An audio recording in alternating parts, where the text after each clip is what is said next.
दोस्तों अगर आप भी अपने मोबाइल से घर बैठे यह चेक करना चाहते हैं कि आपके कौन से बैंक अकाउंट से डीबीटी लिंक है, तो आज की इस वीडियो में हम आपको स्टेप बाय स्टेप पूरा प्रोसेस बताएंगे, तो प्लीज़ वीडियो को लास्ट तक जरूर देखिएगा। तो दोस्तों अगर आपने अभी तक वीडियो को लाइक नहीं किया है तो प्लीज़ एक लाइक कर दीजिए, चैनल पर नए हैं तो चैनल को सब्सक्राइब करके साथ ही बेल आइकन को भी प्रेस कर लीजिए ताकि इस तरह की इन्फॉर्मेटिव और यूजफुल वीडियोस आपको लगातार देखने को मिलती रहे। तो चलिए बिना टाइम वेस्ट किए करते हैं वीडियो को स्टार्ट।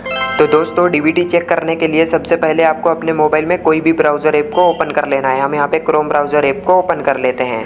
जैसा ही हम क्रोम ब्राउजर ऐप ओपन करते हैं, अब दोस्तों यहाँ पे हमें सर्च बार पे क्लिक करना है और यहाँ पे हमें सर्च करना है NPCI। दोस्तों यहाँ पे आपको NPCI सर्च कर लेना है। जैसा ही आप NPCI सर्च करेंगे, अब दोस्तों यहाँ पे आपको सबसे फर्स्ट वाली वेबसाइट पे क्लिक कर देना है। जैसा ही आप इस पर क्लिक करेंगे, अब दोस्तों यहाँ पे आपको कुछ इस तरह का इंटरफेस देखने को मिलेगा। लेकिन दोस्तों अगर आपने अभी तक वीडियो को लाइक नहीं किया है तो प्लीज़ एक लाइक कर दीजिए और चैनल को सब्सक्राइब करके ही आगे बढ़िए ताकि इस तरह की इन्फॉर्मेटिव और यूजफुल वीडियोस आपको लगातार देखने को मिलती रहे।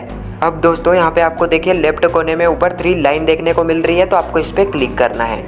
जैसा ही आप इस पर क्लिक करेंगे, यहाँ पे आपको कुछ इस तरह का इंटरफेस देखने को मिलेगा। यहाँ पे आपको कई सारे ऑप्शन देखने को मिलेंगे। अब दोस्तों यहाँ पे आपको एक ऑप्शन देखने को मिलेगा कस्टमर, तो आपको इस पर क्लिक करना है।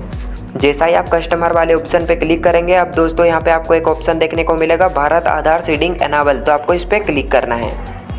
जैसा ही आप इस पर क्लिक करेंगे, अब दोस्तों यहाँ पे आपको थोड़ा सा वेट कर लेना है। अब दोस्तों हमें यहाँ पे कुछ इस तरह का इंटरफेस देखने को मिलेगा। अब यहाँ पे हमें एक ऑप्शन देखने को मिलेगा आधार मैप्ड स्टेटस, तो आपको इस पर क्लिक करना है।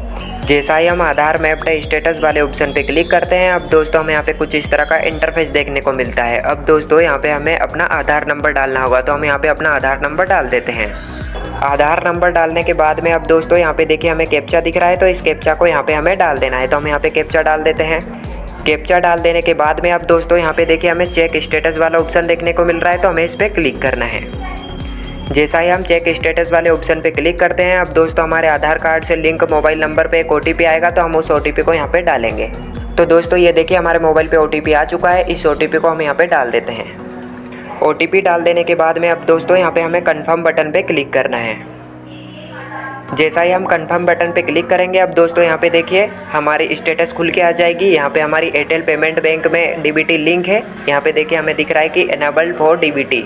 यहाँ पे कब डीबीटी हुई है दोस्तों, यहाँ पे आपको डेट भी देखने को मिल जाएगी। तो दोस्तों इस तरह से आप बड़ी आसानी से घर बैठे अपने मोबाइल से डीबीटी चेक कर सकते हैं कि आपके कौन से बैंक अकाउंट में डीबीटी लिंक है। अगर दोस्तों आप चाहते हैं कि घर बैठे डीबीटी लिंक कैसे करते हैं उस पर फुल वीडियो चाहते हैं तो हमें कमेंट बॉक्स में जरूर बताइएगा। दोस्तों ये वीडियो पसंद आया हो तो प्लीज़ एक लाइक कीजिएगा, चैनल पर नए हैं तो चैनल को सब्सक्राइब करके साथ ही बेल आइकन को भी प्रेस कीजिएगा ताकि इस तरह की इन्फॉर्मेटिव और यूजफुल वीडियोस आपको लगातार देखने को मिलती रहे।